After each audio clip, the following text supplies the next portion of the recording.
I'm Catalina Reyes, 29, and for as long as I can remember, my family has called me the failure.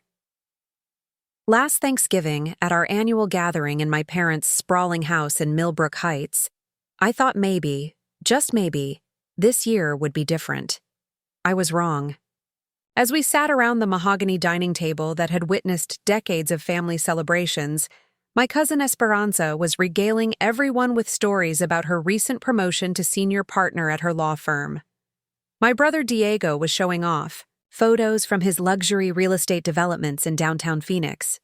And then there was me, picking at my mashed potatoes, bracing myself for what I knew was coming.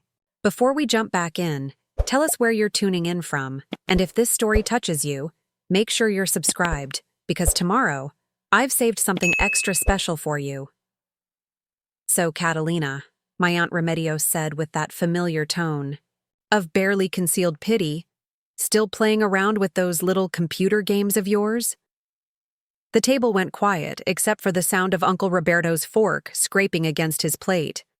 My father, Eduardo, cleared his throat, never a good sign. Remedios, be nice. Catalina is exploring her creative side. The way he said it made it sound like I was finger painting in kindergarten rather than running a tech startup. My mother, Isabella, jumped in with her usual diplomatic approach. She's very talented with computers, you know. Maybe one day she'll get a real job at Microsoft or Google. The condescension was so thick you could cut it with the carving knife sitting next to the turkey. This was my life, being 29 years old and still treated like the family disappointment who couldn't figure out how to be a real adult. But here's what none of them knew as they sat there in their designer clothes, sipping wine that cost more than most people's weekly groceries. In exactly 47 minutes, a Forbes journalist named Marcus Chen was going to knock on that front door. He wasn't coming for Eduardo's construction business, or Diego's real estate empire, or Esperanza's law practice. He was coming to interview me about my company, Pixel Forge Interactive, which had just been valued at $847 million after our latest funding round. You see, for the past 3 years, while my family dismissed my work as playing with computer games, I had been quietly building one of the fastest-growing gaming technology companies in North America.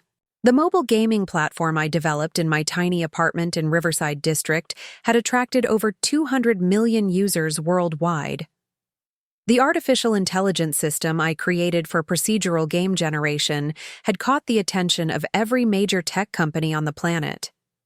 And the licensing deals I'd negotiated in the past 6 months had generated more revenue than my father's construction company had made in its entire 30-year history.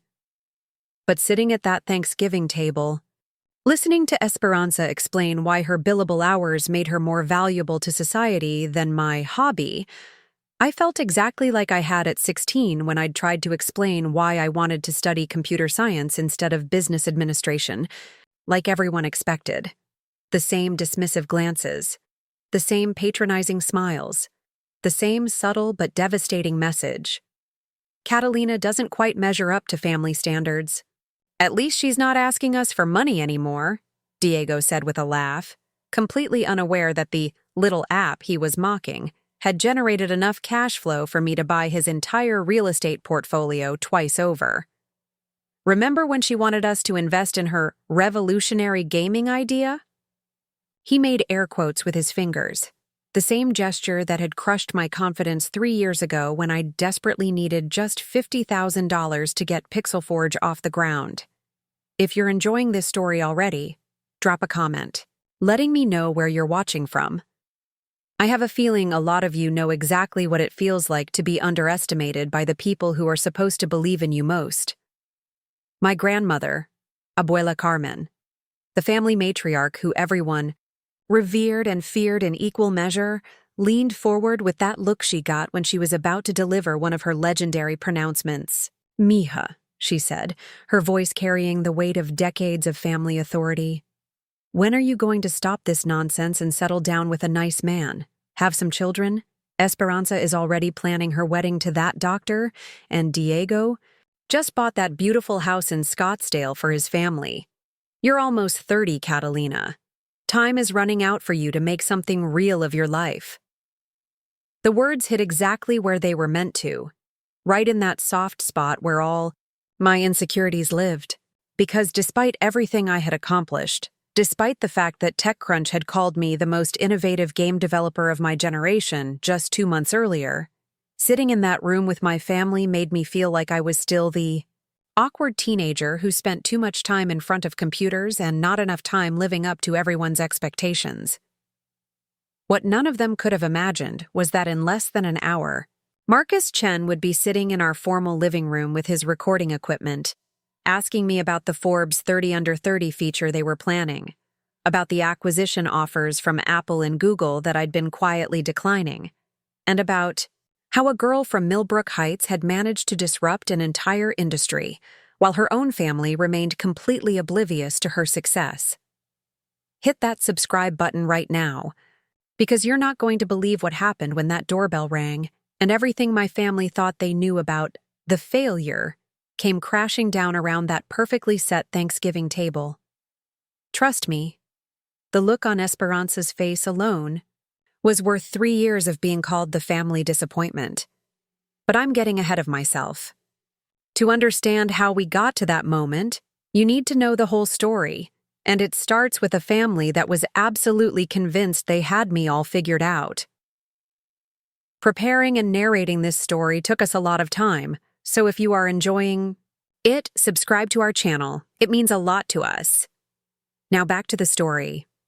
The moment that changed everything happened right after Abuela Carmen's devastating comment about my biological clock.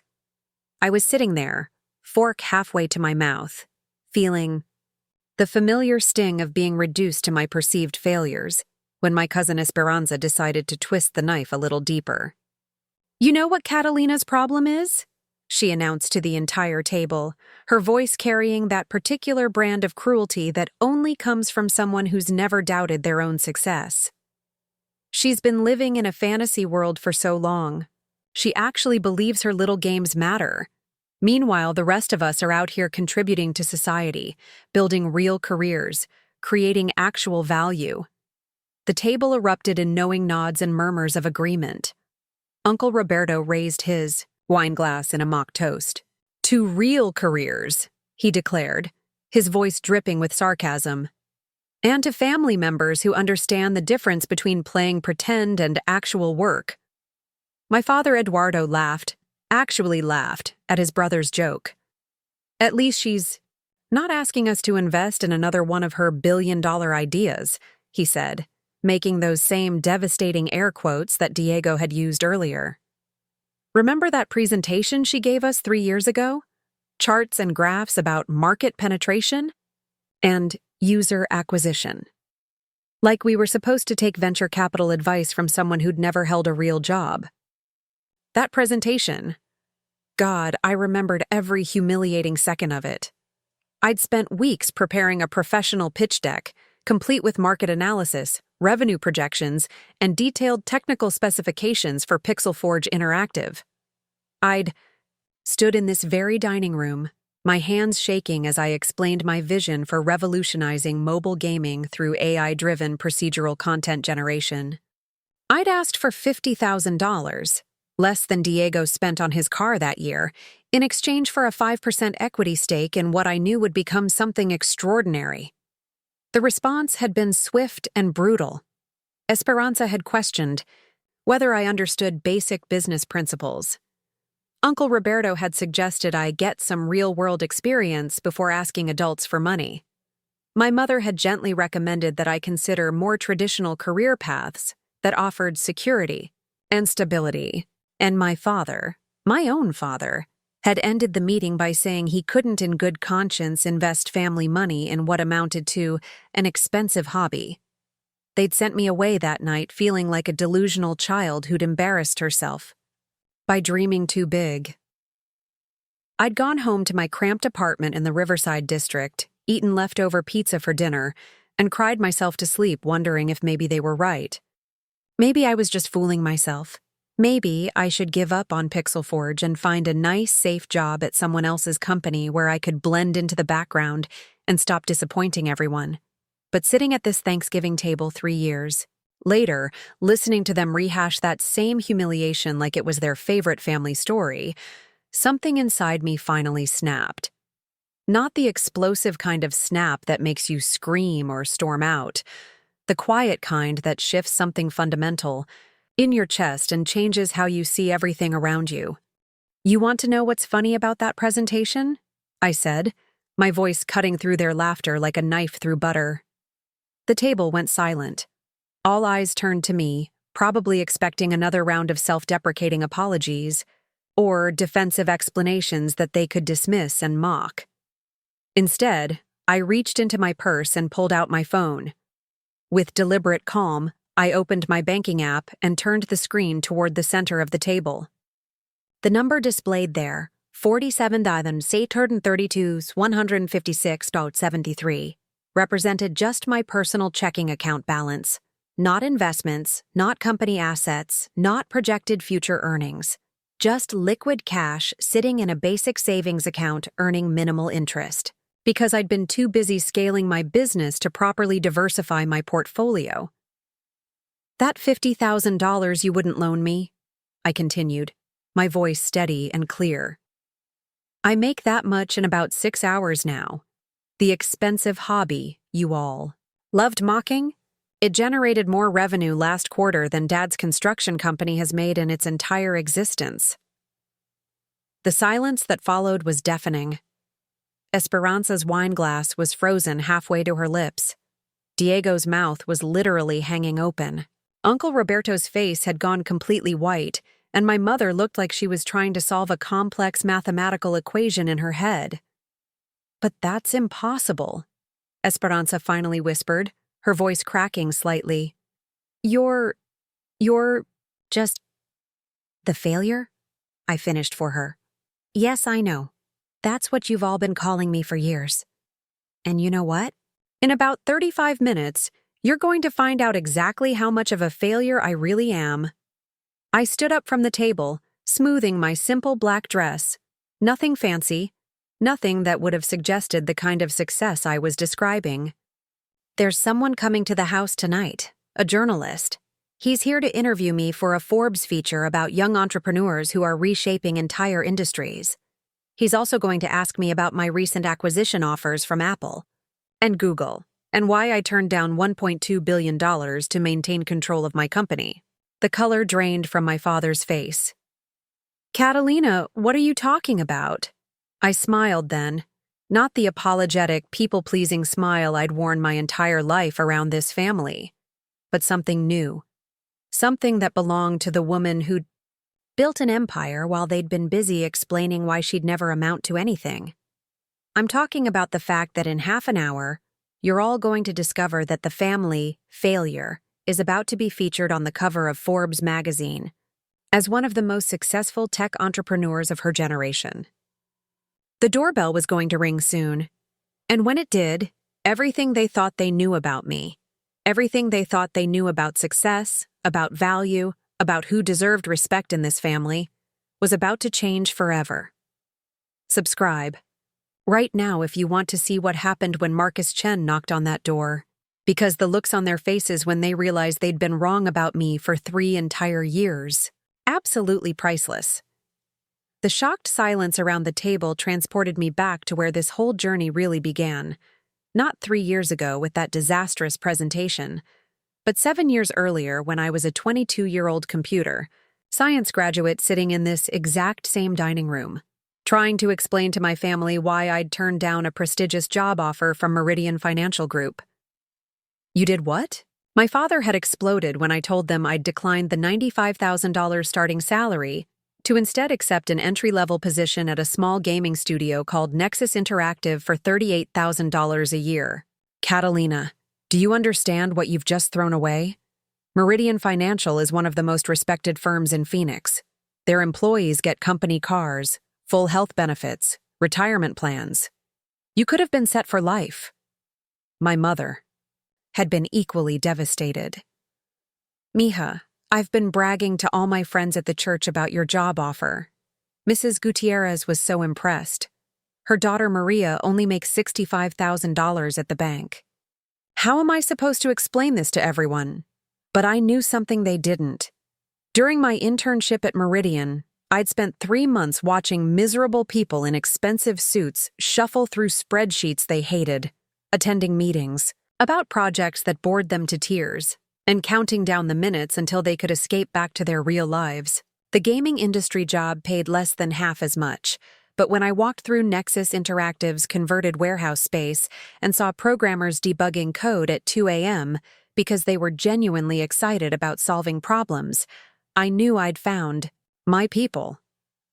Gaming isn't a real industry, Esperanza had pronounced with the authority of someone who'd just finished her first year of law school. It's entertainment for children. You need to think about building wealth, establishing your reputation, creating something substantial that will last. Uncle Roberto had nodded sagely. Your cousin has a point. This gaming thing is just a fad. In 10 years, people will be onto something else, and you'll be stuck with experience in a dead industry. Financial services, construction, law, these are fields that will always exist because they serve real human needs. Diego, fresh out of his MBA program, had tried to be supportive in his condescending way. Look, I get it. You want to follow your passion or whatever, but passion doesn't pay for mortgages or put kids through college. Maybe you could do gaming as a side project while building a real career in finance? What none of them understood was that I wasn't just passionate about gaming. I was obsessed with the untapped potential of interactive technology. While they saw video games as frivolous entertainment, I saw an industry on the verge of a massive transformation. Mobile devices were becoming more powerful every year. Artificial intelligence was advancing at breakneck speed. And most importantly, an entire generation was growing up as digital natives who would expect interactive experiences in every aspect of their lives. At Nexus Interactive, I threw myself into learning everything I could about game development, user psychology, and emerging technologies. I worked 70-hour weeks not because I had to, but because I couldn't stop thinking about the problems we were trying to solve. How do you create procedurally generated content that feels intentional rather than random? How do you use machine learning to adapt gameplay in real time based on individual player behavior? How do you build massive multiplayer experiences that scale seamlessly across different devices and platforms? My family saw my dedication as troubling obsession. During holiday gatherings, they'd express concern about my work-life balance and suggest that maybe I was too invested in my job. When I tried to explain the technical challenges I was working on, their eyes would glaze over, and the conversation would inevitably shift to more practical topics like Esperanza's latest court cases or Diego's real estate deals. The breaking point came during my second year at Nexus when the company faced a major financial crisis. The founders had made some poor business decisions, our primary investor pulled out suddenly, and layoffs seemed inevitable. That's when I realized I had a choice. I could start updating my resume and look for another safe job that would satisfy my family's expectations, or I could take everything I'd learned and strike out on my own. I chose option 3, something none of them had even considered possible. I convinced my 2 most talented colleagues, Zara Kim and Marcus Okafor, to leave Nexus with me and start a new company focused specifically on AI-driven procedural content generation for mobile gaming. We called it Pixel Forge Interactive, and we funded it with our combined savings, $47,000 total. When I told my family about Pixel Forge during that year's Christmas dinner, the reaction was swift and brutal. My father accused me of throwing away the stability I'd finally achieved at Nexus. My mother worried that I was gambling with my future instead of building toward something secure. Esperanza questioned whether I had the business experience necessary to run a company, and Diego offered to connect me with some real entrepreneurs who could teach me about actual business fundamentals. The most painful part wasn't their lack of confidence in my abilities. It was their complete inability to see the vision that kept me awake at night with excitement. While they worried about my risky career choices, I was solving problems that would eventually reshape an entire industry. While they urged me to find a stable job with benefits, I was building technology that would attract interest from every major tech company in Silicon Valley. For 3 years, I'd worked in relative obscurity, bootstrapping Pixel Forge from that initial $47,000 investment into something extraordinary. We'd attracted our first million users within 8 months. We'd secured our first major licensing deal with a Fortune 500 company within 18 months. And by our 3rd anniversary, we were generating more revenue per employee than companies that had been in business for decades. Through all of this growth, I'd made a conscious decision not to share the details with my family. Not out of spite, but out of self-preservation. I'd learned that their skepticism was like a toxic chemical that could corrode my confidence if I exposed myself to too much of it. Instead, I'd focused on building something undeniable, success so substantial and public that it would speak for itself. Now, sitting at this Thanksgiving table watching my family process the reality of my bank account balance, I could see them struggling to reconcile the daughter they thought they knew with the evidence right in front of them. The same people who'd urged me to be realistic about my career prospects were staring at numbers that represented more wealth than most of them would accumulate in their entire lifetimes. And this was just the beginning. In 28 minutes, Marcus Chen would knock on the front door, and my family would discover that their impractical dreamer was about to become the public face of entrepreneurial success in the tech industry. The girl they'd been pitying for 7 years was about to be celebrated as a visionary who'd seen the future before anyone else. The foundation they'd always criticized, my obsession with gaming, my risky career choices, my unrealistic ambitions, had turned out to be the bedrock of an empire they never saw coming. Looking at my family's stunned faces around the table, I realized they still didn't fully comprehend the magnitude of what I'd overcome to reach this point. They saw my success as some kind of lucky accident, a fluke that had somehow materialized despite their realistic guidance. What they couldn't see were the systematic barriers I'd been fighting against, not just their skepticism, but an entire ecosystem designed to keep people like me from succeeding. The gaming industry, despite its innovative reputation, was still very much an old boys' club when I started. At every networking event, conference, and investor meeting, I was usually one of only 2 or 3 women in rooms full of men who seemed genuinely surprised that I understood technical concepts. During my early days at Nexus Interactive, I'd watch male colleagues get credit for ideas I'd proposed in previous meetings, or see investors dismiss my technical explanations while hanging on every word when the same information came from my male teammates. But the gender dynamics were just the beginning.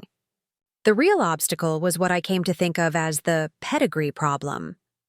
The gaming industry was dominated by people who'd attended elite universities, worked at prestigious tech companies, or had family connections that opened doors.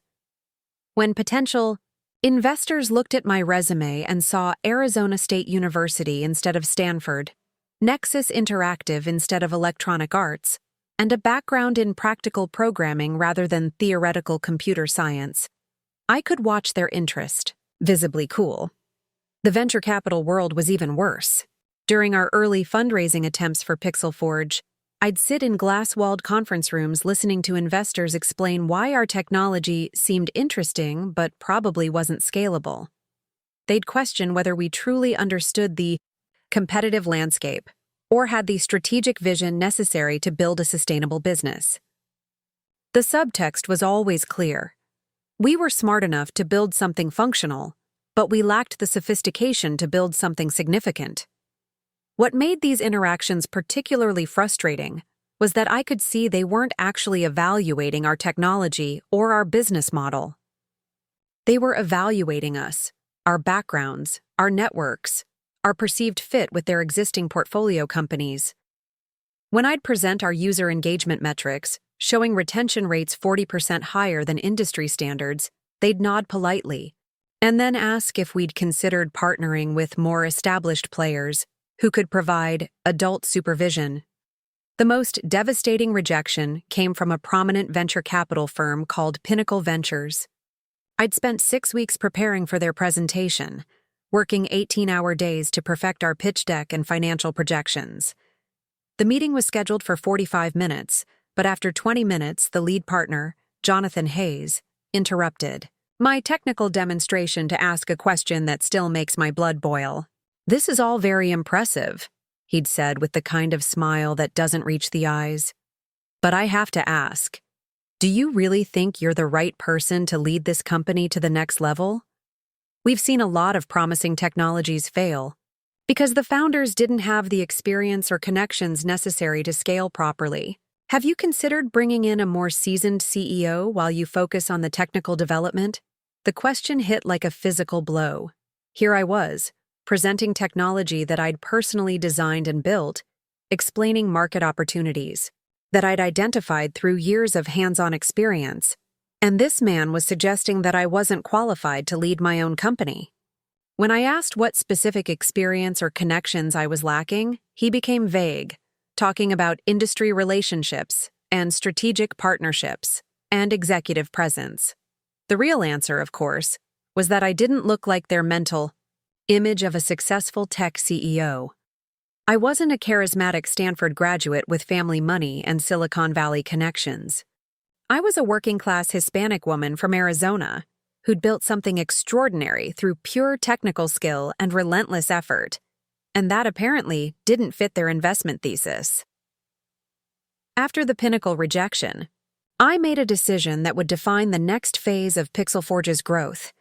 We would bootstrap our way to success without traditional venture capital. If investors couldn't see our potential, we'd build something so undeniably successful that they'd come to us instead. It was a risky strategy that meant growing more slowly and working with limited resources, but it also meant maintaining complete control over our vision and our values. The bootstrapping approach created its own set of challenges. While our venture-funded competitors could hire expensive marketing agencies and attend major industry conferences, we were operating out of a converted garage space in the Riverside district, eating ramen noodles for lunch and promoting our products through guerrilla marketing tactics. We couldn't afford booth space at major gaming conventions, so we'd set up demonstrations in nearby coffee shops and invite developers to see our technology over casual meetings.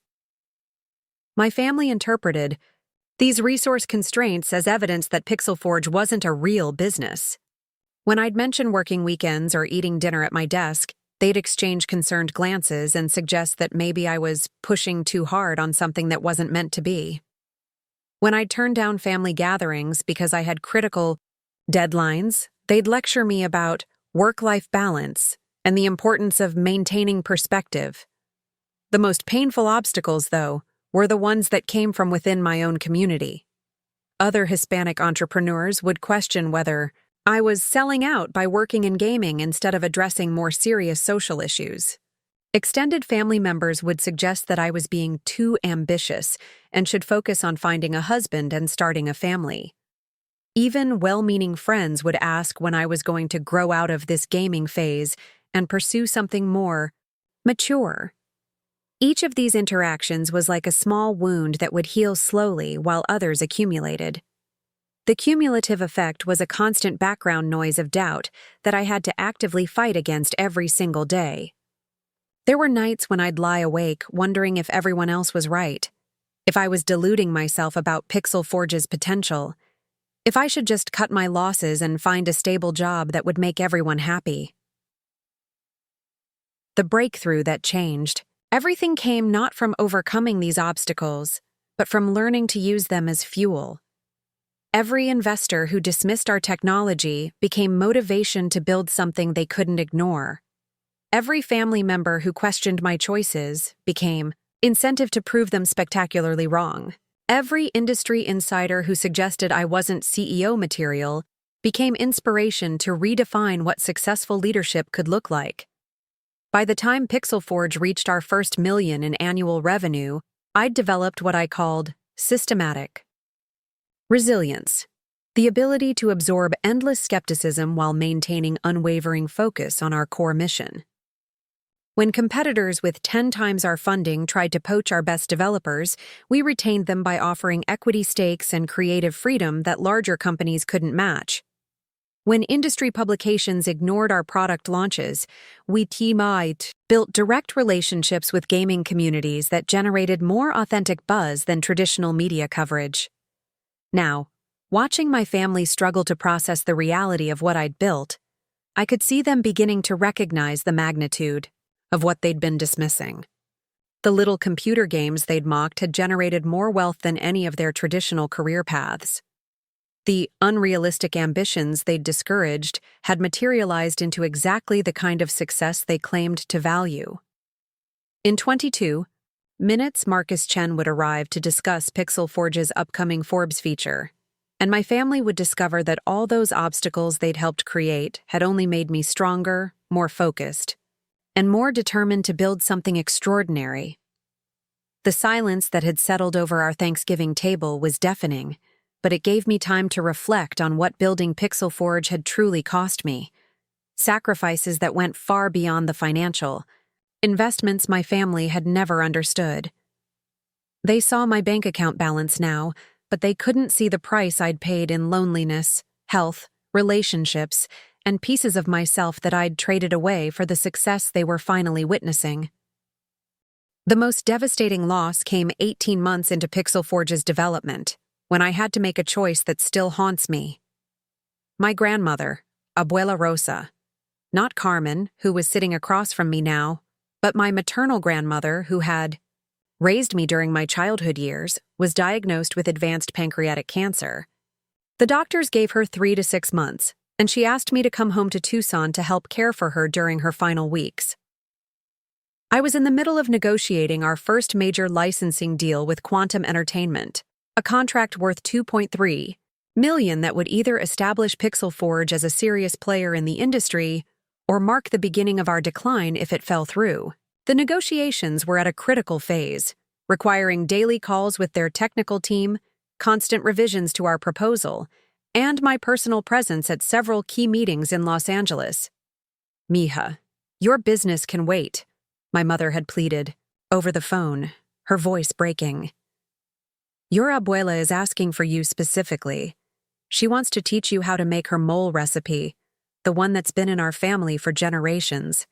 She's been saving it for when you got married, but now—" I remember standing in Pixel Forge's cramped office space at 2 a.m., staring at my laptop screen filled with contract amendments while my phone buzzed with increasingly desperate text messages from my family. Zara and Marcus had both offered to handle the quantum negotiations, but we all knew the deal hinged on my personal relationships with their development team and my detailed understanding of our technology's capabilities. I made the choice that successful entrepreneurs are supposed to make. I stayed in Phoenix, closed the quantum deal, and visited Tucson only twice during Abuela Rosa's final month. She died on a Tuesday morning while I was in a meeting with potential investors, and I didn't even know she was gone until I checked my phone 3 hours later. The funeral was small and intimate, filled with family members sharing stories about Rosa's wisdom, her cooking, her fierce love for her grandchildren. When it was my turn to speak, I talked about the childhood summers I'd spent with her, learning to program on an ancient computer she'd bought at a garage sale because she believed education was the only thing no one could take away from you.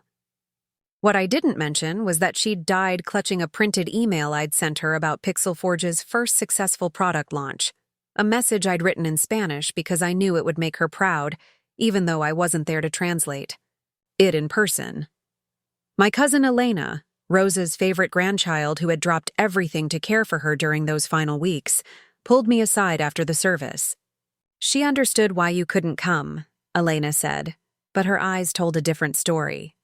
"She just wished she could have seen you succeed before she died. She kept telling everyone at the hospital about her granddaughter who was going to change the world with computers." That night, alone in my hotel room in Tucson, I calculated what the quantum deal had cost me in more than financial terms. I'd gained $2.3 million in revenue and established Pixel Forge's credibility in the industry. I'd lost my last conversation, with the woman who had first taught me that intelligence and determination could overcome any obstacle.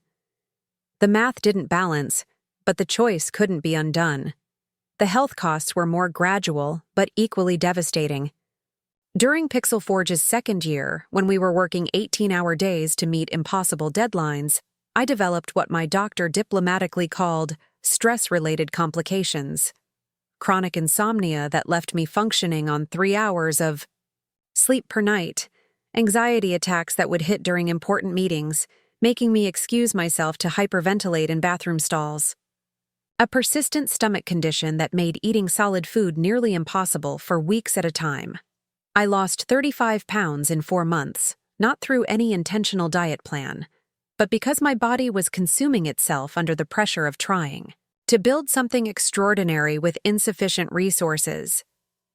My hair started falling out in clumps, leaving bald patches that I covered with strategic styling and expensive concealer. During one particularly brutal stretch of coding marathons, I fainted during a client presentation and woke up in a hospital emergency room with Zara and Marcus staring down at me with terrified expressions. "This isn't sustainable," Marcus had said as we waited for my test results. "We're killing ourselves for this company. Maybe we need to slow down, bring in some help, accept that growth doesn't have to happen this quickly." But I knew something he didn't. That slowing down would mean losing our competitive advantage to better-funded rivals who were already trying to replicate our technology. Every day we weren't moving forward was a day our competitors were gaining ground. The medical bills from that hospital visit cost $3,400 that we couldn't afford, money that came directly out of our product development budget. But I didn't tell my family about any of it, because I knew they would use it as evidence that I was destroying myself for a hobby that wasn't worth the sacrifice. The relationship casualties were perhaps the most painful of all. David Morales, a software engineer I'd been dating seriously for 8 months, broke up with me during Pixel Forge's 3rd year because, as he put it, "I'm dating a ghost who occasionally shows up to our apartment to shower and change clothes." He wasn't wrong. I'd missed his birthday dinner because of a critical bug in our payment processing system. I'd canceled 3 consecutive weekend trips because of investor meetings that ultimately led nowhere. I'd fallen asleep during movies, forgotten restaurant reservations, and answered emails during intimate conversations until he finally accepted that Pixel Forge would always be my primary relationship. "I understand that your work is important. To you," he'd said during our breakup conversation, his voice filled with resignation rather than anger. "But I don't think you understand that relationships require actual presence, not just good intentions and apologies. I feel like I'm competing with your company for your attention, and I'm always going to lose." 3 months later, I discovered through social media that David had gotten engaged to a teacher named Sarah, who posted photos of their weekend hiking trips and quiet dinners together. Looking at those images of simple, present happiness, I felt a pang of loss that had nothing to do with David specifically, and everything to do with the life I'd chosen not to live. My friendships had withered similarly. College roommates stopped inviting me to gatherings because I'd canceled too many times. Childhood friends drifted away after months of unreturned phone calls and postponed coffee dates. Even my relationship with my sister Lucia became strained when I missed her engagement party because of a last-minute crisis with our server infrastructure. "I know your company is important," Lucia had said when she called me the morning after her party. "But I needed my sister there, not an empty chair." And an apologetic text message. "Sometimes I feel like I lost you when you started this business, like the Catalina I grew up with doesn't exist anymore." She wasn't entirely wrong. The woman sitting at this Thanksgiving table was different from the one who had started Pixel Forge 4 years earlier. I'd gained technical expertise, business acumen, and financial security, but I'd lost softness, spontaneity, and the ability to be fully present in moments that didn't relate to work. I'd become incredibly skilled at solving complex problems and managing multiple priorities, but I'd forgotten how to relax, how to enjoy simple pleasures, how to connect with people who didn't share my obsession with gaming technology. Now, watching my family process the reality of my success, I wondered if they could see these costs written in the lines around my eyes, the way I held my shoulders, the careful distance I maintained even during intimate family moments. They were finally recognizing the value of what I'd built, but they still couldn't see what I'd given up to build it. In 18 minutes, Marcus Chen would arrive to discuss an achievement that represented the culmination of everything I'd sacrificed.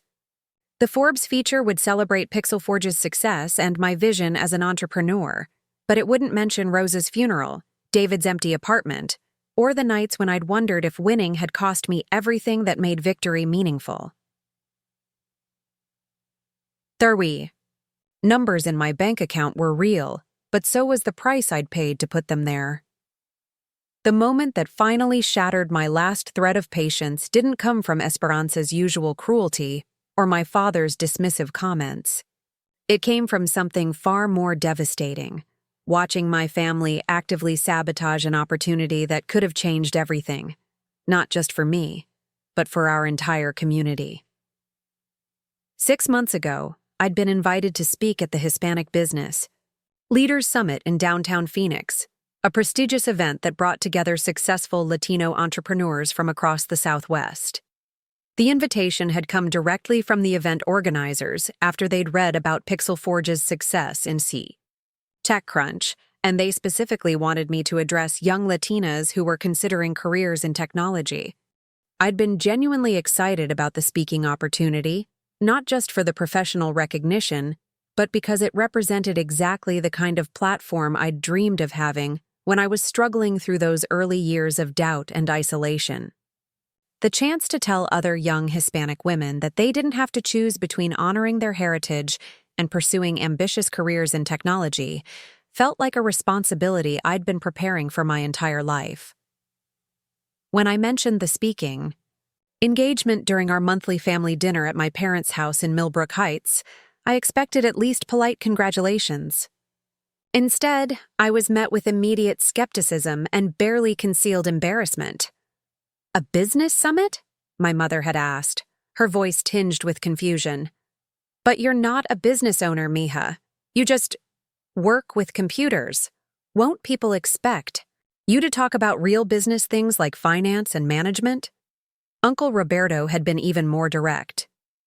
"Catalina, I think there might be some kind of mistake. These summit events are usually for people who run actual companies, with employees and offices and established revenue streams. Maybe they confused you with someone else who has a similar name?" The assumption that my invitation must be an error was insulting enough, but what happened next still makes my hands shake with anger. Esperanza, who had been unusually quiet during my announcement, suddenly straightened up with the expression she got when she was about to deliver legal advice that no one had asked for. "Actually, I think I know what happened here," she said with the kind of authority that had intimidated me since childhood. "I was talking to Maria Santos Chen at the courthouse last week. You remember Maria? She runs that event planning company. And she mentioned that the summit organizers were having trouble finding qualified Hispanic speakers. They've been reaching out to anyone with a Hispanic surname who works in tech just to fill their diversity quotas." The words hit like a physical slap. Not only was Esperanza suggesting that my speaking invitation wasn't based on merit, but she was doing it in front of our entire extended family, undermining my credibility in the exact moment when I'd hoped to share something I was genuinely proud of. "That's not—" I started to protest, but Diego jumped in with his own theory. "That actually makes sense," he said, nodding thoughtfully. "These corporate diversity initiatives are everywhere now. Companies get tax breaks for promoting minority speakers, even if they don't have traditional business backgrounds. It's probably good exposure for you, Kat, even if you're just there as a token representative." The casual cruelty of being called a token representative by my own brother in front of aunts and uncles and cousins who were already skeptical of my career choices was devastating enough. But what happened next pushed me past my breaking point entirely.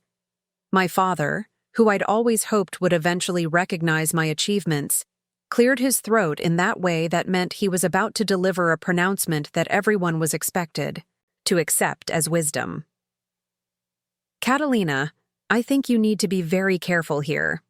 These business summit events are full of serious entrepreneurs who've built real companies with substantial revenue and established reputations. If you go up there and try to talk about your computer games alongside people who run actual businesses, you might embarrass yourself. And embarrass the family, Abuela Carmen added quietly, but loud enough for everyone to hear. The Reyes name has always been associated with hard work and practical achievements. We don't want people to think we're the kind of family that confuses hobbies with real accomplishments. I sat there in stunned silence as my entire family discussed whether I was qualified to speak at an event that had specifically invited me because of my expertise and success. They weren't just questioning my abilities.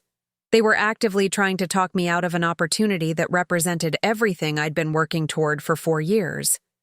But the moment that finally broke something fundamental inside me came when my mother, trying to be supportive in her own misguided way, offered what she thought was a compromise. Maybe you could decline the speaking invitation but still attend as an audience member, she suggested gently.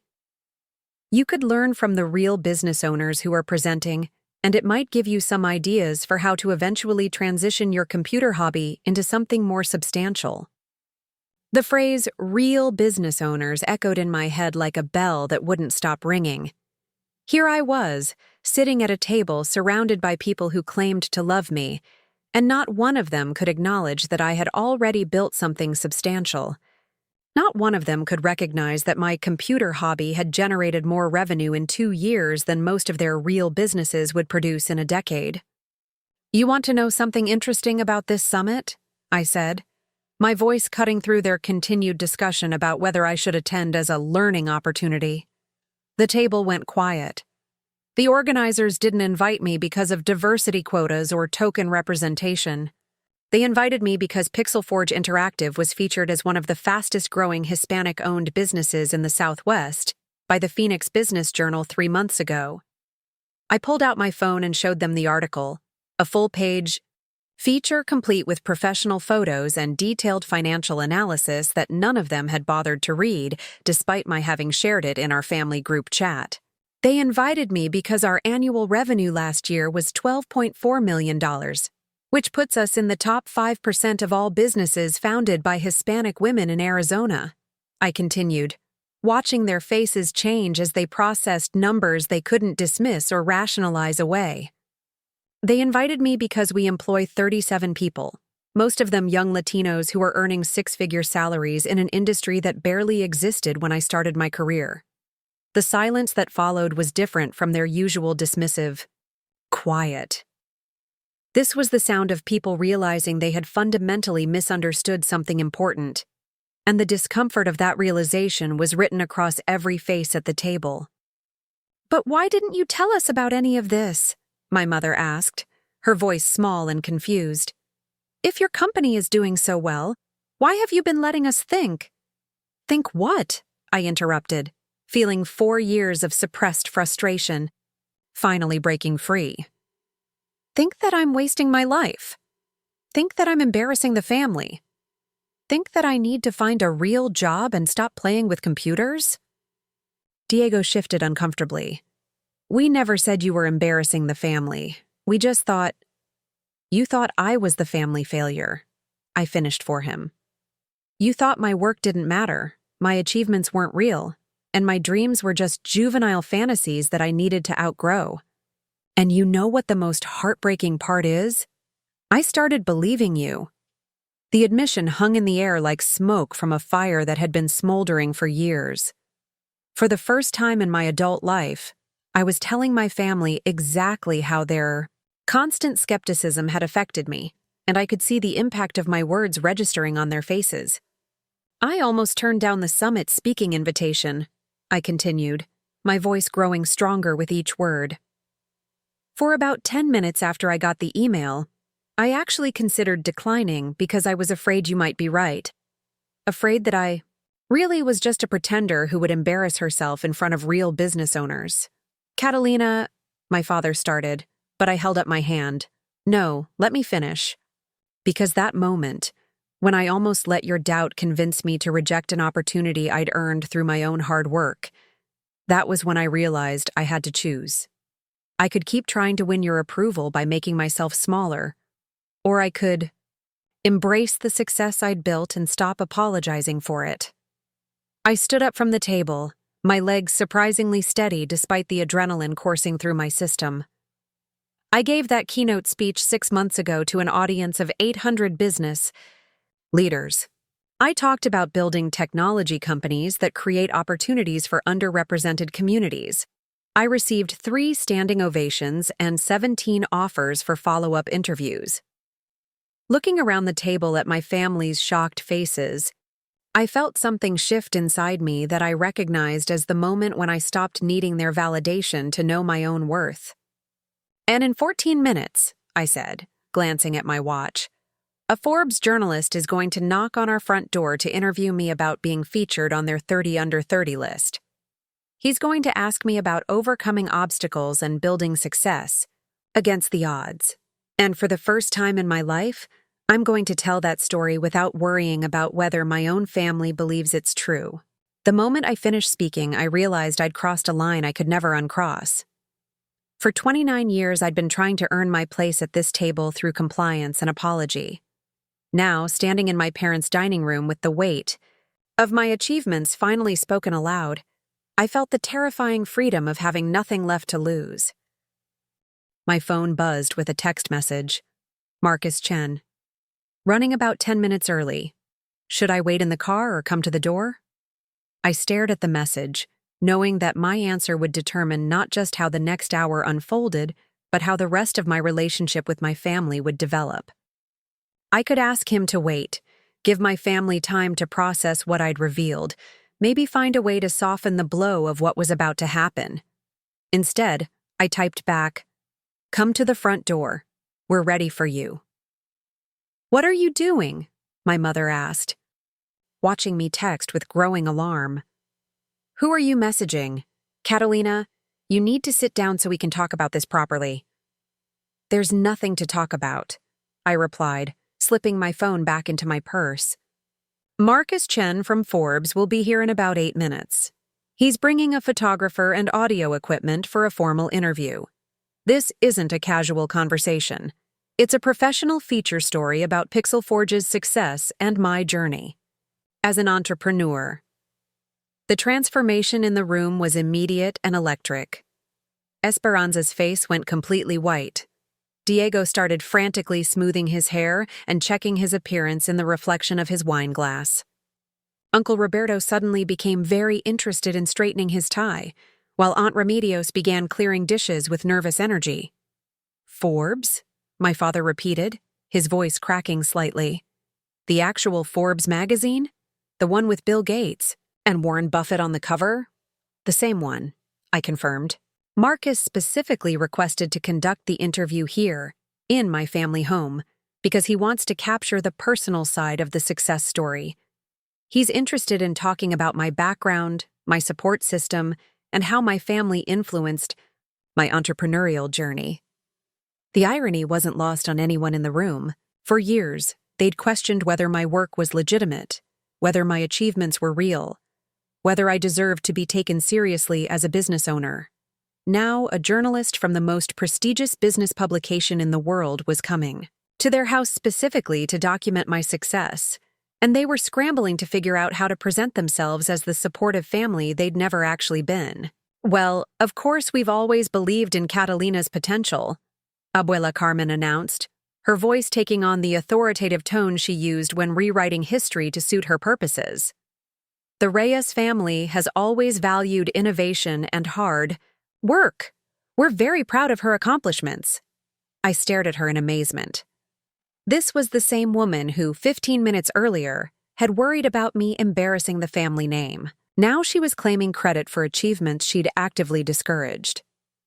"Maybe we should call and reschedule," my mother suggested frantically. "Give us time to prepare properly, make sure the house looks presentable. Think about what we want. To say, no, I interrupted firmly. This interview is happening tonight exactly as planned. Marcus is expecting to meet my family as we actually are, not some carefully curated version of ourselves that we've rehearsed for his benefit. Esperanza stood up abruptly, her chair scraping against the hardwood floor. I need to fix my makeup, she announced, and maybe change into something more professional. Diego, you should put on that navy blazer from your closet. Dad, do you have a tie that isn't stained? The chaos that erupted was almost comical. My successful, polished, supremely confident family members were suddenly running around like teenagers, preparing for prom, desperate to present the right image to a journalist who was coming to interview me, not them. They seemed to have forgotten that this Forbes feature was about my accomplishments, not their retroactive support. What exactly is he going to ask us? Uncle Roberto wanted to know. Should I mention my construction business? It might be relevant. Context for understanding the family's entrepreneurial background. He's not here to interview you, I said calmly. He's here to interview me? You're just background context, if he chooses to include you at all. The words hit like ice water. For people who were accustomed to being the center of attention in family gatherings, the idea that they might be reduced to background context in someone else's story was clearly difficult to process. My phone rang, and Marcus Chen's name appeared on the screen. He's here, I announced, standing up and smoothing my dress. Everyone needs to calm down and act normally. This is a professional interview, not a performance. But as I walked toward the front door, I could hear frantic, whispered conversations behind me. Should I mention that I always encouraged her? What if he asks about the investment thing? Do you think he'll want to photograph the whole family? Paused at the front door, my hand on the handle, and turned back to look at my family one last time before everything changed forever. They were clustered around the dining table, some still eating, others frantically checking their appearances, all of them suddenly desperate to be associated with the success they'd spent years dismissing. The doorbell rang, and I felt a surge of calm certainty wash over me. This was the moment I'd been building toward for 4 years, the culmination of every late night, every rejection, every sacrifice, every decision to keep pushing forward despite their doubt. Marcus Chen was here to document a success story, and I was finally ready to tell it without apology or qualification. "Good evening, you must be Catalina," Marcus said when I opened the door. He was younger than I'd expected, probably in his early 30s, with an easy smile and the kind of confident handshake that suggested he'd interviewed hundreds of successful entrepreneurs. "I'm Marcus Chen from Forbes. Thank you so much for agreeing to do this interview at your family home. It's going to add such a personal dimension to the story." Behind him stood a photographer named Sarah Kim, already assessing the lighting in our foyer, and a sound technician named James who was carrying professional audio equipment. This wasn't a casual conversation. It was a full production, complete with the kind of technical setup that left no doubt about the legitimacy and importance of what was happening. "Please come in," I said, stepping aside to let them enter. "My family is just finishing dinner. Would you like something to drink before we start?" As Marcus and his team entered our house, I watched my family's expressions transform from nervous excitement to stunned realization. The professional equipment, the formal setup, the obvious expertise of the Forbes team, all of it confirmed what I'd been trying to tell them for years. This wasn't a hobby or a phase or a lucky accident. This was a legitimate business success, worthy of national media attention. "Actually, before we start the formal interview," Marcus said, pulling out a notebook, "would it be possible to get some background from your family? I'd love to hear about their perspective on your entrepreneurial journey, how they supported your vision from the beginning, what it was like watching you build Pixelforge into such an impressive success." The silence that followed was deafening. My family, who moments earlier had been claiming credit for my achievements, suddenly found themselves unable to speak. Because Marcus was asking for specific details about support they'd never provided, encouragement they'd never offered, and belief they'd never demonstrated. I looked around the room at their frozen faces and realized that this was it, the moment, when all the pretending would end and the truth would finally come to light. In the next few minutes, either my family would find a way to tell the truth about our relationship, or they would reveal themselves as the conditional supporters they'd always been. "Why don't we start in the living room?" I suggested to Marcus, buying my family a few more seconds to decide how they wanted this story to unfold. "I think you'll find our family's perspective on entrepreneurship quite interesting." The living room had never felt so charged with tension as we settled into our positions for the interview. Marcus Chen positioned himself in the burgundy armchair that had belonged to my grandfather, while Sarah Kim adjusted her camera equipment to capture both me and the family members who had arranged themselves awkwardly on the sectional sofa. The professional lighting she'd set up transformed our familiar space into something that looked like a movie set, emphasizing just how surreal this moment had become. "I have to say, this is one of the more interesting family dynamics I've encountered," Marcus began, scrolling through his notes. "Usually when I interview successful entrepreneurs, their families are eager to share stories about early support and encouragement. But I'm sensing there might be a more complex narrative here."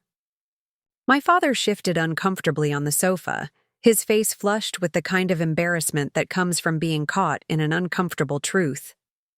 "Well, you have to understand," he started carefully.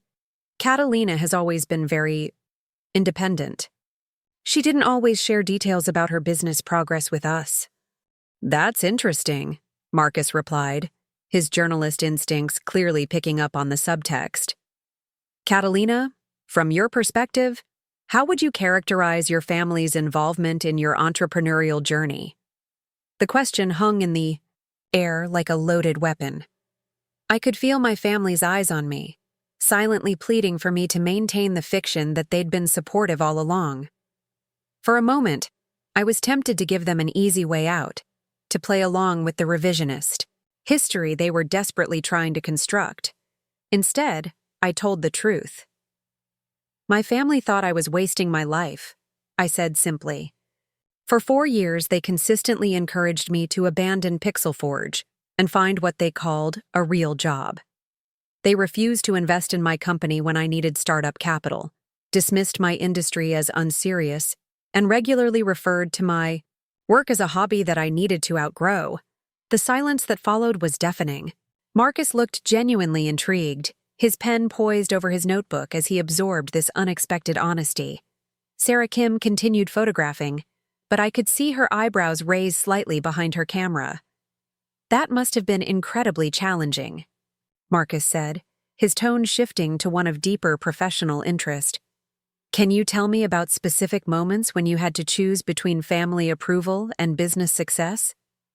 This was the question I'd been preparing to answer my entire adult life, and suddenly I found myself with the perfect platform to tell the complete truth. 3 years ago, I asked my family to invest $50,000 in Pixel Forge in exchange for 5% equity. I gave them a detailed presentation with market analysis, revenue projections, and technical specifications. They declined, suggesting instead that I find stable employment and pursue gaming as a weekend hobby. My mother's face had gone completely pale. "Catalina, we never said." "Today, that 5% equity stake would be worth approximately $42 million, I continued, watching Marcus's eyes widen as he did the mental calculation. The annual dividend payments alone would exceed most people's total career earnings. Marcus was writing furiously now. "How did you fund the company's growth without family investment?" "Bootstrapping, personal savings, and revenue reinvestment," I replied. "We operated out of a converted garage for 2 years, living on ramen, noodles, and working 18-hour days. When we finally attracted outside investors, we were able to negotiate from a position of strength because we'd already proven our market viability without external funding." "And your family's reaction to your eventual success?" I glanced around the room at my relatives, who were sitting in stunned silence as I documented their years of skepticism for a national publication. Until tonight, they still thought I was unemployed and living off savings. My cousin Esperanza literally called my work a fantasy about an hour ago. My father suggested I might embarrass the family if I spoke at business conferences about my achievements. Marcus turned to address my family directly. Is this accurate? Did you really not know about Catalina's business success? The question forced them to confront their willful ignorance in front of a journalist who would be sharing their responses with hundreds of thousands of readers. Uncle Roberto cleared his throat nervously. We knew she was working in technology, but the details of her business model were quite technical. We didn't realize the scale of what she was building. I sent detailed updates in our family group chat, I corrected gently. I shared press coverage, financial milestones, and expansion announcements. The information was always available. The choice was whether to pay attention to it or dismiss it as unimportant. Esperanza finally found her voice, though it came out. Strained and defensive. We weren't dismissive. We were just concerned about Catalina taking on too much risk in an unstable industry. We wanted her to have security and stability. Marcus nodded thoughtfully. Security and stability are certainly important values. Catalina, how did you balance those concerns with your entrepreneurial ambitions? I realized that my family's definition of security was actually a form of limitation, I replied. They wanted me to accept a predetermined ceiling on my potential, rather than risk reaching higher and possibly failing. But I'd rather fail attempting something extraordinary than succeed at something that felt too small for my capabilities. The photographer had been quietly capturing the family's reactions throughout this exchange, and I could see the story taking shape in real time. This wasn't going to be a typical entrepreneur profile piece. It was becoming a case study in family, dynamics, entrepreneurial isolation, and the cost of pursuing dreams without support from the people closest to you. Let's talk about the technical innovation behind Pixel Forge, Marcus continued, mercifully shifting the focus away from family relationships. I understand you've developed proprietary AI systems for procedural content generation. Can you explain how that technology works and why it's attracted so much industry attention? For the next 20 minutes, I discussed the technical aspects of our platform, our user acquisition strategies, and our plans for international expansion. This was territory where I felt completely confident, and I could see Marcus becoming increasingly impressed as I described the complexity of what we'd built and the sophistication of our business operations. The gaming industry has historically been dominated by large studios with massive budgets, I explained. Our technology democratizes game development by allowing smaller creators to generate complex, engaging content using AI-assisted tools. We're essentially providing indie developers with capabilities that previously required teams of hundreds of people. And the financial results of this approach? Last quarter, we processed over $47 million in transactions through our platform, with revenue growing at 340% year over year.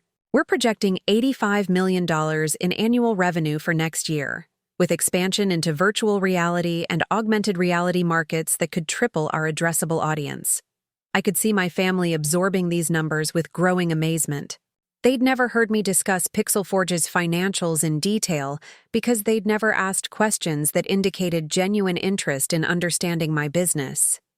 Now they were learning about my company's success through a Forbes interview, discovering that their unemployed relative was actually running one of the fastest-growing technology companies in the Southwest. What advice would you give to other young entrepreneurs who might not have family support for their ventures? Marcus asked. The question felt like an opportunity to transform years of personal frustration into something that might help other people facing similar challenges. First, don't wait for permission or validation from people who don't understand your vision, I said. If I'd needed my family's approval to start Pixel Forge, I never would have started it.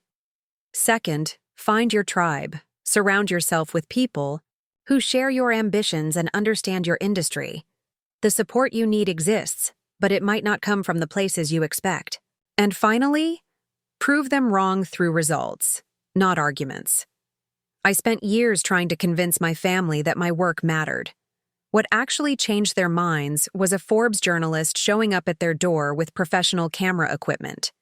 Sometimes the most powerful response to doubt is undeniable success. As Marcus wrapped up the formal interview portion, I could see my family members exchanging glances filled with guilt, amazement, and something that might have been respect. For the first time in my adult life, they were seeing me not as the family disappointment, but as the family's most significant success story. The transformation in their attitudes was already beginning, but I knew it would take time for them to fully process the reality of what they'd missed and what they'd discouraged. Tonight was just the beginning of a much longer conversation about family, support, and the courage to pursue dreams that others can't understand. After Marcus and his team packed up their equipment and left, promising that the Forbes feature would run in their January issue, an uncomfortable silence settled over our living room. My family remained frozen in their positions on the sofa, as if moving might somehow make the last 2 hours disappear. The professional lighting was gone, but the harsh reality of what had just been documented for a national audience lingered in the air like smoke. "So," Diego finally said, his voice barely above a whisper, "you're actually successful. Like really successful." The word hung between us, loaded with years of assumptions that had just been obliterated. I could see them all struggling to reconcile the daughter and sister they thought they knew with the entrepreneur who had just discussed $85 million revenue projections with a Forbes journalist in their living room. But what happened next caught me completely off guard. Instead of the apologies or acknowledgments I might have expected, my phone started buzzing with a series of urgent notifications. The first was from Zara Kim, my co-founder and CTO, followed immediately by Marcus Okafor, our head of business development. Both messages carried the same urgent tone. Emergency. Call immediately. Titan Industries situation. My stomach dropped. Titan Industries was our largest enterprise client, representing nearly 30% of Pixel Forge's annual revenue through their licensing of our AI content generation technology for their mobile gaming division. Any situation involving Titan could potentially destabilize everything we'd built.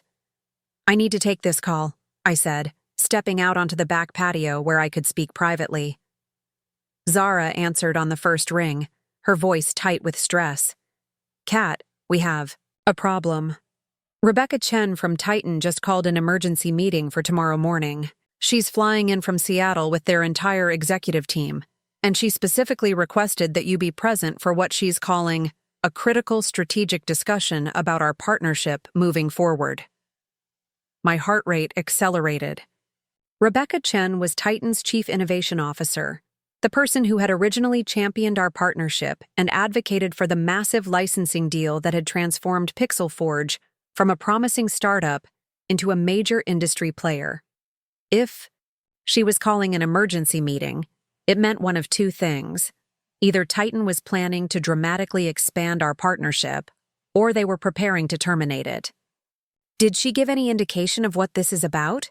I asked, already running through worst-case scenarios in my head. "That's the thing," Marcus chimed in. I could tell Zara had put the call on speaker.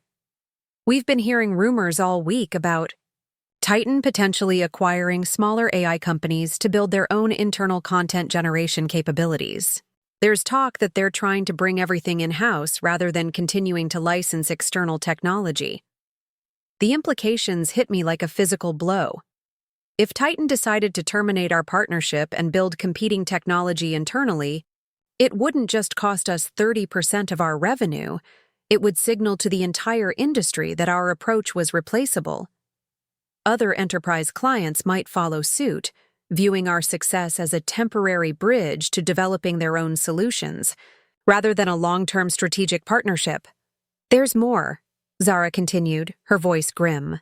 "We just got word that Quantum Dynamics, that company that tried to poach our entire development team last year, has been quietly approaching some of our other major clients. They're claiming they can replicate our technology at half the cost, with better integration capabilities." I closed my eyes, feeling the weight of everything I'd just shared with my family suddenly becoming precarious. Here I was, fresh from a Forbes interview where I'd confidently discussed our growth trajectory and market position, and now our entire business model was potentially under threat. "What's our timeline?" I asked, forcing my voice to remain steady, despite the adrenaline coursing through my system. "The Titan meeting is tomorrow at 9 a.m. in their downtown office," Marcus replied. "Rebecca specifically said she wants to discuss fundamental changes to how we structure our technology partnerships. That could mean anything from a massive expansion deal to a complete termination notice." As I stood on my parents' patio, looking through the sliding glass doors at my family who were still processing the revelation of my success, I realized I was facing the ultimate test of everything I'd built. The Forbes interview had been validation of past achievements, but tomorrow's meeting with Titan would determine whether those achievements represented a sustainable business or a temporary success that was about to unravel. "I'll be there," I said. "Set up a preparation meeting for 7 a.m. at the office. I want detailed analysis of our contract terms, competitive landscape, and contingency plans for every possible scenario Rebecca might present." When I returned to the living room, my family was engaged in hushed conversation that stopped abruptly when I appeared. They looked at me with a mixture of curiosity and newfound respect, clearly aware that something significant was happening, but uncertain whether they had the right to ask about it. "Is everything okay?" my mother asked tentatively, her voice carrying a concern that felt different from her usual worried tone. For the first time, she seemed to be treating my work as something that mattered rather than something to be worried about. "There's a situation with one of our major clients," I said simply. "I have a critical meeting tomorrow morning that could determine the future direction of the company." The weight of that statement settled over the room. Just hours ago, they'd been dismissing my work as insignificant.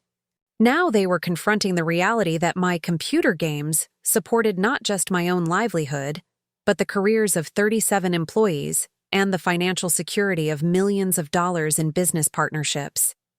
"Is there anything we can do to help?"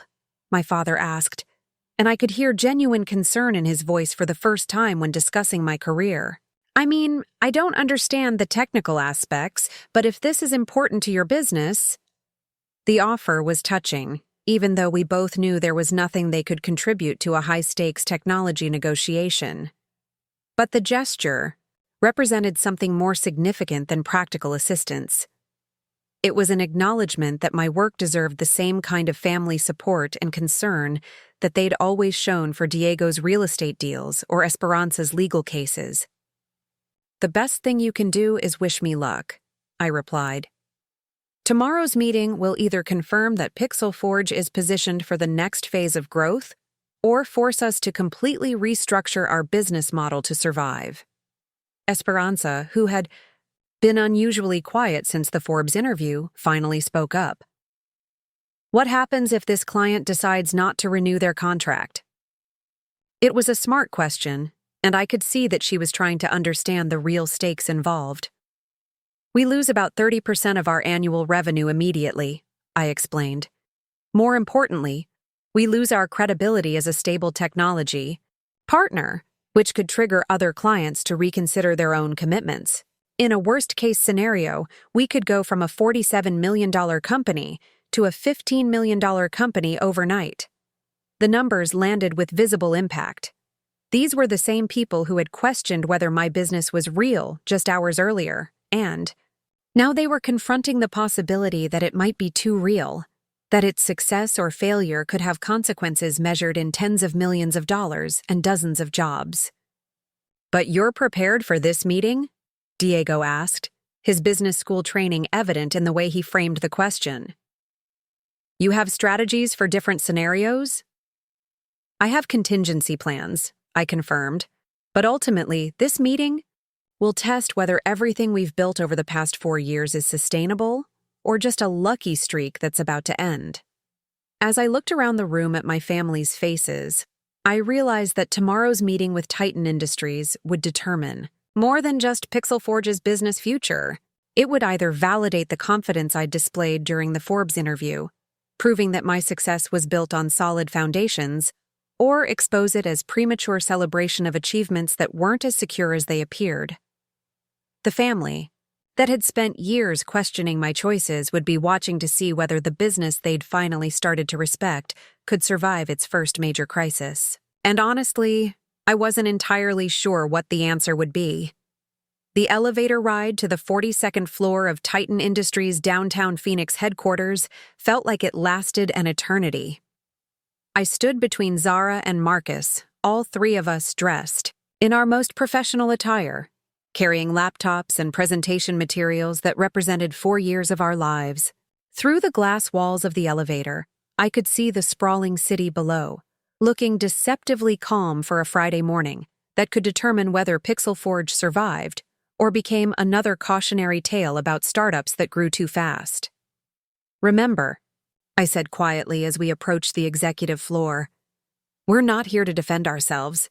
We're here to understand their strategic objectives and demonstrate how our partnership serves their long-term interests." The conference room where Rebecca Chen was waiting looked like something from a corporate movie set. Floor-to-ceiling windows offering panoramic city views, a polished mahogany table that could seat 20 people, and presentation screens that were already displaying Titan's quarterly financial data. Rebecca herself was exactly as I remembered from our first meeting 2 years ago, sharp, direct, and completely focused on business outcomes rather than personal relationships. "Catalina, thank you for making time on such short notice," she said, gesturing for us to take seats across from her team of 5 executives. "I'll get straight to the point because I know you're wondering why we called this emergency meeting." My heart was pounding, but I kept my expression neutral and professional. "We're here to listen and understand how we can best support Titan's strategic goals." Rebecca opened her tablet and projected a series of charts onto the main screen. "These are our user engagement metrics for the gaming division over the past 18 months, specifically for products that utilize Pixel Forge's AI content generation technology." What I saw on those charts took my breath away. User retention rates had increased by 340% since implementing our technology. Average session length had more than doubled. Most importantly, revenue per user had increased by 280%, largely because players were staying engaged with Titan's games for significantly longer periods. "These results," Rebecca continued, "represent the most successful product enhancement initiative in Titan's 70-year corporate history. Your AI technology isn't just improving our games, it's transforming how our entire user base interacts with our content." I felt Zara's hand briefly touch my arm under the table, a subtle signal of shared relief and excitement. But Rebecca wasn't finished. "Which brings me to the reason for today's meeting," she said, switching to a new slide that showed Titan's organizational chart. "We're restructuring our technology partnerships to focus exclusively on strategic relationships that can scale with our long-term vision. We're terminating contracts with 17 vendors whose contributions we've determined to be non-essential." My stomach dropped. This was the moment I'd been dreading. The announcement that Pixel Forge was being cut loose despite our successful performance metrics. "However," Rebecca continued, and I could hear the deliberate pause she was using for dramatic effect, "we're also identifying a small number of technology partners who we consider irreplaceable strategic assets. Companies whose innovations are so integral to our success that we want to ensure their long-term stability and growth." She clicked to the next slide, which showed a proposed organizational structure that made my heart skip several beats. At the center was a new division called Titan Advanced Technologies, and listed prominently under strategic partnerships was Pixel Forge Interactive Exclusive AI Content Generation. "We're proposing to expand our partnership into an exclusive 5-year agreement," Rebecca announced, "with a minimum guaranteed licensing payment of $50 million annually, plus performance bonuses that could bring the total value to $75 million per year.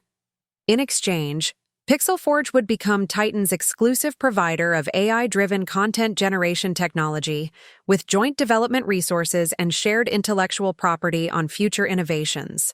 The numbers were so large that for a moment I couldn't process them. $50 million guaranteed annually meant more than doubling our current revenue from Titan, while $75 million in total potential compensation would make Pixel Forge one of the highest-valued AI companies in the Southwest. "There's one additional component," Rebecca continued, "that I think you'll find particularly interesting. Titan wants to make a strategic equity investment in Pixel Forge to ensure our partnership's long-term success. We're prepared to invest $25 million for a 15% stake in your company, which would value Pixel Forge at approximately $167 million. I felt like I was floating outside my body, watching this conversation happen to someone else. Just 24 hours ago, I'd been sitting at my family's Thanksgiving table, listening to them call me a failure. Now I was being offered a partnership deal that would establish Pixel Forge as a major player in the gaming technology industry. "Rebecca," I managed to say, keeping my voice steady despite the adrenaline coursing through my system. "This is obviously an incredible opportunity. Can you help me understand what changed Titan's perspective on the strategic value of our partnership?" She smiled for the first time during the meeting. "Honestly, 3 things. First, your technology consistently delivers results that exceed our projections. Second, your team's responsiveness and innovation speed allows us to implement new features faster than any of our other technology partners. And third, we've been monitoring your competitors, and none of them can replicate what you've built." "Quantum Dynamics has been approaching some of our other clients," Marcus interjected. "How does Titan view that competitive landscape?" Rebecca's smile widened. "Quantum Dynamics reached out to us 6 months ago claiming they could replicate Pixel Forge's capabilities at half the cost. We gave them a trial project to test their claims." She clicked to a new slide showing comparative performance data. Their AI generated content that was functional, but generic. Engagement metrics dropped by 40% during the trial period. Our users immediately noticed the difference in quality. The validation was overwhelming. Not only had our primary competitor failed to replicate our technology, but they'd actually demonstrated through their failure why Pixel Forge's approach was superior. "What's the timeline for making a decision on this partnership expansion?" I asked, already knowing that I wanted to accept but needing to maintain professional composure. "We'd like to finalize terms within 30 days, Rebecca replied. "Our legal team has prepared initial contract language, and we're prepared to expedite the due diligence process. Frankly, this partnership is such a strategic priority for Titan that we're willing to accommodate whatever timeline works best for Pixel Forge." As the meeting concluded with handshakes and promises to review the proposed contract terms, I felt a profound sense of vindication that went beyond the financial implications. This wasn't just a business deal. It was confirmation that every sacrifice, every risk, every moment of doubt had been worthwhile.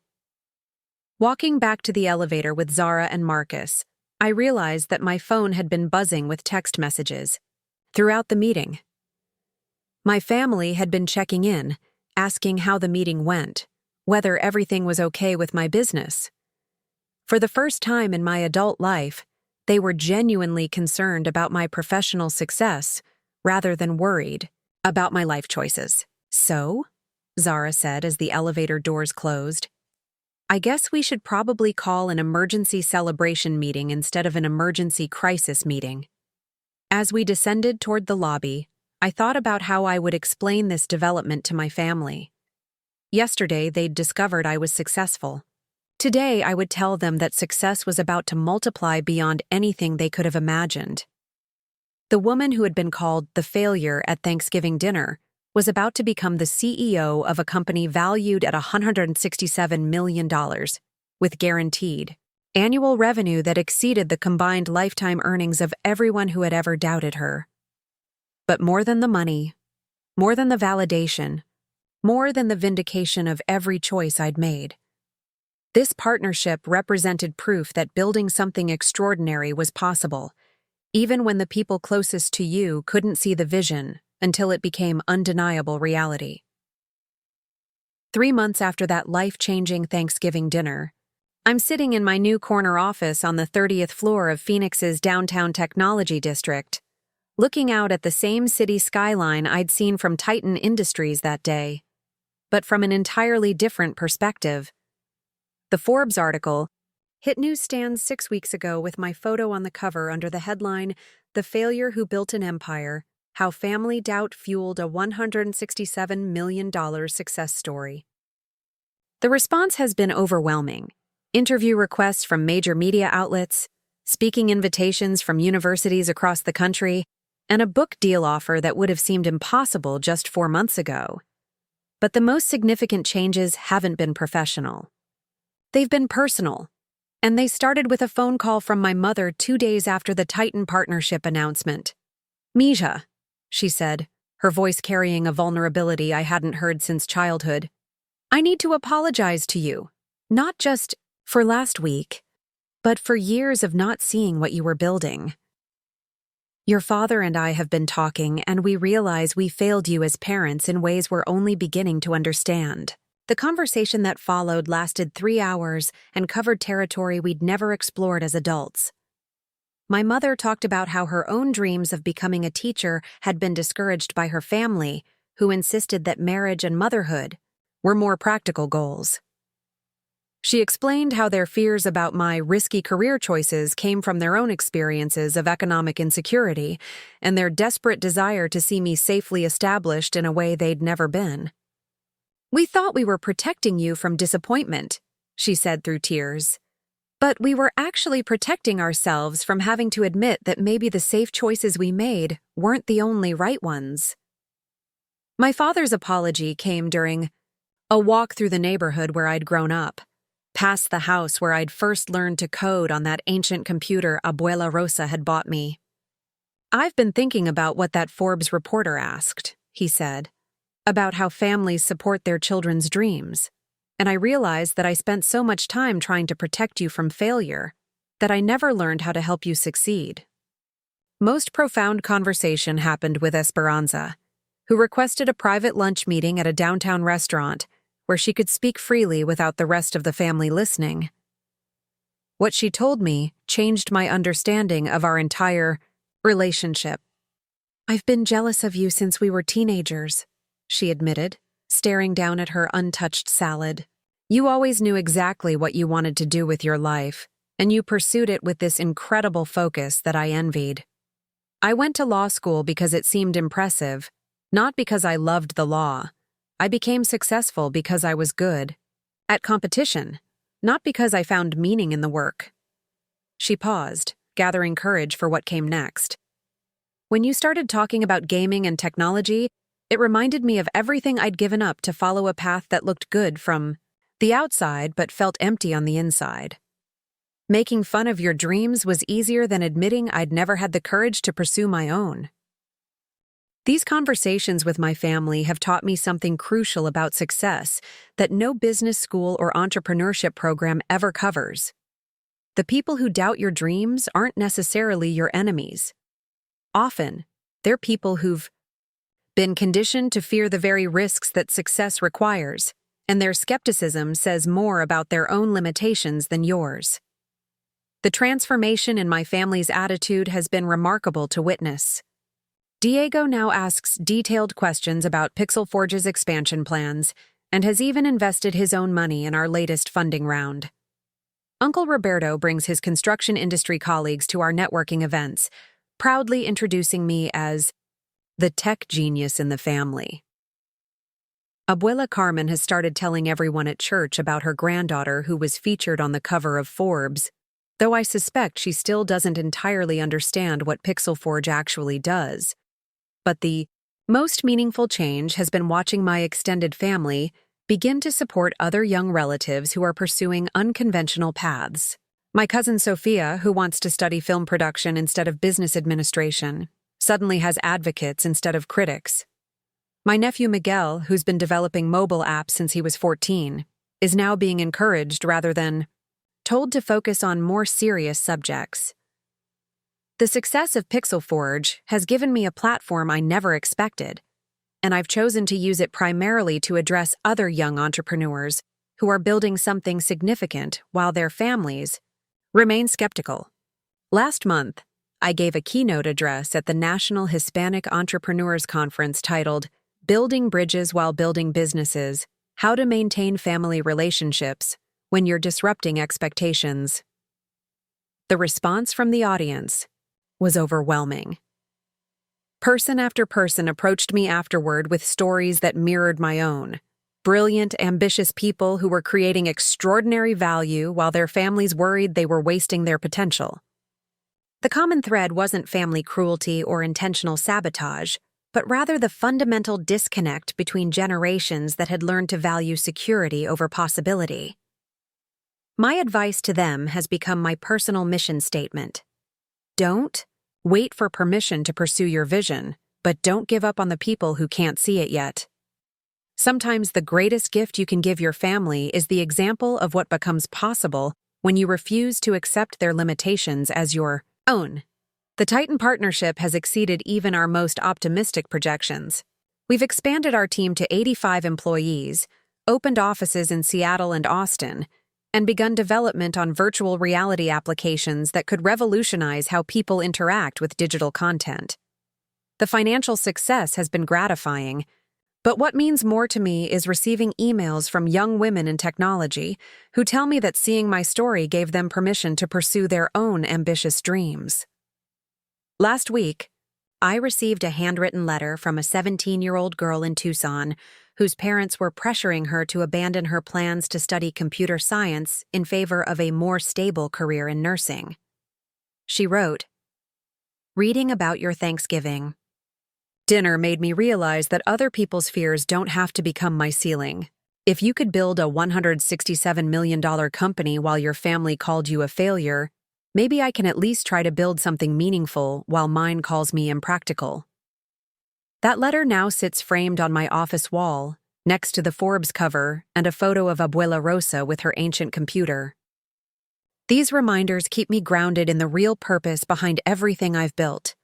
Not just creating financial value, but demonstrating that extraordinary achievements are possible even when you start from ordinary circumstances with less than total support. The woman who was called the failure at last year's Thanksgiving dinner will host this year's gathering in her new home overlooking Camelback Mountain. The menu will include traditional family recipes alongside catered dishes from Phoenix's best restaurants. The guest list will include not just family members, but also Pixel Forge employees, technology industry colleagues, and other entrepreneurs who've become my chosen family over the years. When I raise my glass for the traditional Thanksgiving toast, I won't be celebrating the vindication of being proven right. Instead, I'll be grateful for the journey that taught me the difference between seeking approval and creating value, between waiting for recognition and building something worthy of recognition. The greatest lesson of the past year isn't that family doubt can fuel success. It's that success creates the opportunity to help others transform their own doubt into determination. That's the real measure of achievement, not just what you build for yourself, but what your example makes possible for others. And that's a legacy worth more than any valuation Forbes could ever calculate. If this story resonated with you, drop a comment sharing your own experience with family doubt or unexpected success. Hit that subscribe button if you want to hear more stories about turning obstacles into opportunities. And remember, sometimes the best response to being called a failure is simply refusing to fail. Thanks for following this journey with me. Now, go build something extraordinary, regardless of who believes in it today. 1 year later, I'm standing in the kitchen of my new home, preparing for what will be the most meaningful Thanksgiving of my life. The house itself is a testament to how much has changed. 5,000 square feet of modern architecture nestled against the base of Camelback Mountain, with floor-to-ceiling windows that frame the Phoenix skyline where Pixel Forge's headquarters now occupies an entire floor of the city's most prestigious technology building.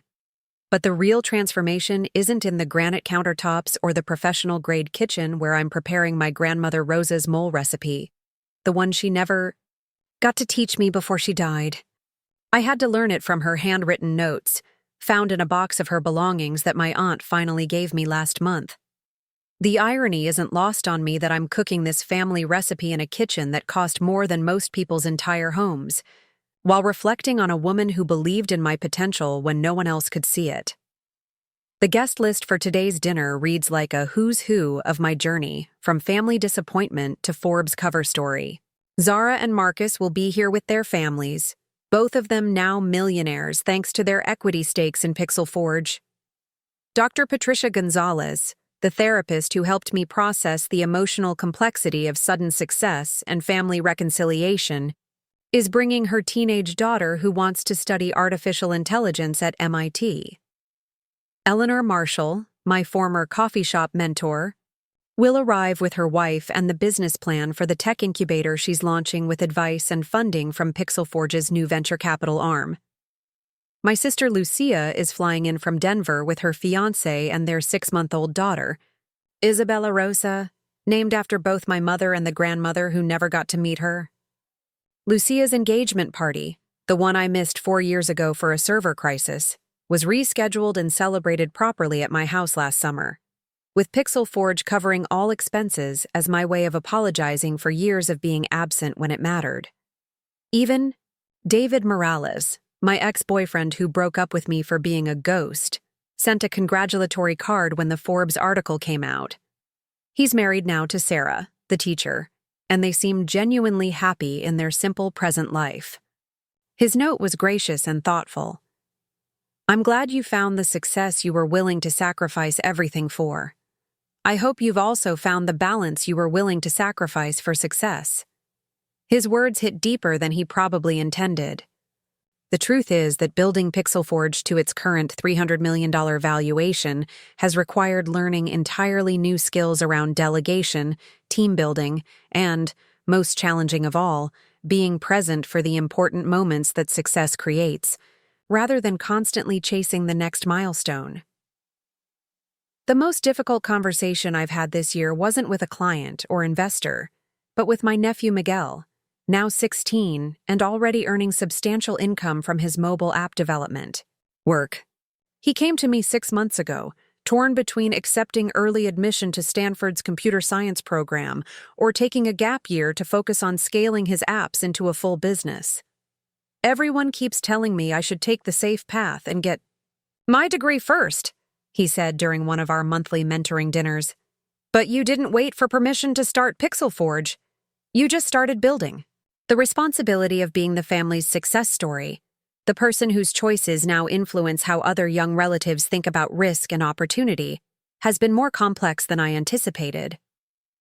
I spent an hour helping Miguel understand that my path wasn't necessarily the right path for everyone, that timing and circumstances matter, and that sometimes the safest choice is also the wisest choice.